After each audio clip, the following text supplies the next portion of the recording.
Thane police की बड़ी कार्रवाई, शातिर चेन स्नैचरों और चोरों को दबोचकर 36 लाख से ज्यादा का माल बरामद। ठाणे पुलिस आयुक्तालय की सीमा में लगातार हो रही चेन स्नैचिंग, वाहन चोरी, डकैती और घरफोड़ जैसे संगीन मामलों में पुलिस को मिली बड़ी सफलता। क्राइम ब्रांच यूनिट 3 कल्याण की टीम ने गुप्त सूचना और तकनीकी विश्लेषण के आधार पर कार्रवाई करते हुए ईरानी गिरोह और शिकलगार गिरोह के 4 कुख्यात आरोपियों को गिरफ्तार किया है। गिरफ्तार आरोपियों में शामिल हैं ईरानी गैंग से वसीम यूसुफ अली सैयद उर्फ वसीम काला, उम्र 30 साल, कौसर यूसुफ अली जाफरी उर्फ बुशी, उम्र 33 साल। शिकलगार गैंग से शिवा सिंह अमीर सिंह बावरी, उम्र 25 साल, पूनम कौर अमीर सिंह बावरी, उम्र 37 साल। पूछताछ में सामने आया है कि इन आरोपियों ने ठाणे और नवी मुंबई पुलिस कमिश्नरेट के अंतर्गत एक डकैती, 20 चेन स्नैचिंग, 5 वाहन चोरी और 3 घरफोड़ियों सहित कुल 29 वारदातों को अंजाम दिया है। इस कार्रवाई में पुलिस ने कुल 36,29,725 रुपये का माल, जिसमें सोने के आभूषण और 6 4-पहिया वाहन शामिल हैं, बरामद किए हैं। इस अहम कार्रवाई को अंजाम देने वाली टीम में वरिष्ठ पुलिस निरीक्षक अजित शिंदे के नेतृत्व में कई अधिकारी और कर्मचारी शामिल थे। ये ऑपरेशन अपर पुलिस आयुक्त गुन्हे श्री पंजाबराव ओगले, उप पुलिस आयुक्त श्री अमर सिंह जाधव और सहायक पुलिस आयुक्त श्री शेखर बागडे के मार्गदर्शन में किया गया। ठाणे क्राइम ब्रांच की इस कार्रवाई से आम जनता में राहत की भावना है और पुलिस की इस कार्यप्रणाली की सराहना हो रही है।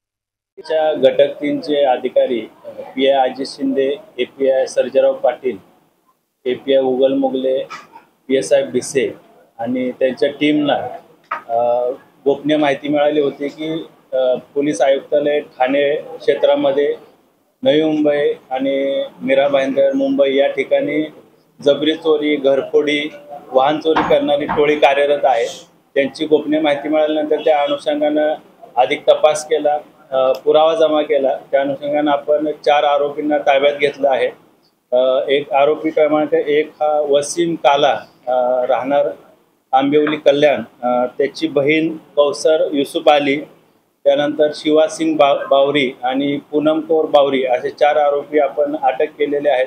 अधिक तपास केला असता या आरोपींनी एकूण जवळपास 29 गुन्हे केल्याचं निष्पन्न झालं। त्याच्यामध्ये 20 चेन स्नॅचिंगचे गुन्हे आहेत, एक दरोड्याचा गुन्हा आहे, मोटरसायकल चोरीचे 5 गुन्हे आहेत, घरफोडीचे 3 गुन्हे आहेत, असे 29 गुन्हे यांच्याकडून आपल्याला उघडकीस आलेले आहेत। त्याच्यामध्ये आतापर्यंत जवळपास 36,29,000चा मुद्देमाल जप्त करण्यात आलेला आहे।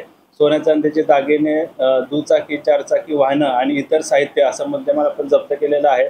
या शिवासिंग बावरी आणि पूनम कौर बावरी यांच्यावर यापूर्वी जवळपास 25 पेक्षा जास्त गुन्हे विविध पोलीस स्टेशनमध्ये ठाणे असेल, नवी मुंबई असेल, मुंबई असेल या ठिकाणी दाखल आहेत। आरोपी वसीम काला आणि त्याची बहीण कौसर यूसुफ अली यांच्यावर देखील 30 पेक्षा जास्त जबरी चोरी, चोरीचे गुन्हे दाखल आहेत। या अनुषंगाने अधिक तपास गुन्हे शाखे युनिट 3 चे अधिकारी एसीपी शेखर बागडे यांच्या मार्गदर्शनामध्ये करत आहेत। शिवा सिंग बावरी आणि पूनम कौर बावरी हे घरफोडी किंवा दरोड्याच्या अनुषंगाने अनधिकृतपणे घरामध्ये प्रवेश करायचे, मारहाण करून जबरीनं सोन्या चांदीचे दागिने असतील, रोख रक्कम असेल हे चोरून घेऊन जातो। शिकलगार टोळीचं खूप वर्षांनी जे टोळीचं नाव समोर आलं तर कशा पद्धतीने टोळी सक्रिय आहे ठाणे आयुक्तालयामध्ये किंवा बाकी ठिकाणी? शिवासिंग बावरी आणि पूनम कौर बावरी यांची टोळी ही मुंबई परिसरामध्ये, मुंबई असेल, ठाणे, नवी मुंबई, मीरा भाईंदर, पुणे या परिसरामध्ये सक्रिय आहे। हे रेकी करतात, त्याच्यानंतर त्या घरावर पाळत ठेवून त्या अनुषंगाने रात्री दरोड्याचा त्याच्यामध्ये प्रयत्न करतात आणि जी मालमत्ता आहे, रोख रक्कम, दागिने किंवा इतर जी काही मालमत्ता आहे ती जबरीने चोरून घेऊन जातात। सध्या आपल्याला तपासामध्ये एकूण हे 4 आरोपी निष्पन्न झालेले आहेत। ते 4 आरोपी आपल्या ताब्यामध्ये आहेत, अटकेमध्ये आहेत। अजून यांचे कोण साथीदार आहेत का, यांच्यासोबत आधी कोणी मदत केली आहे का, इतर कोण त्यांचे साथीदार आहेत का, या अनुषंगाने पोलीस अधिक तपास करत आहेत।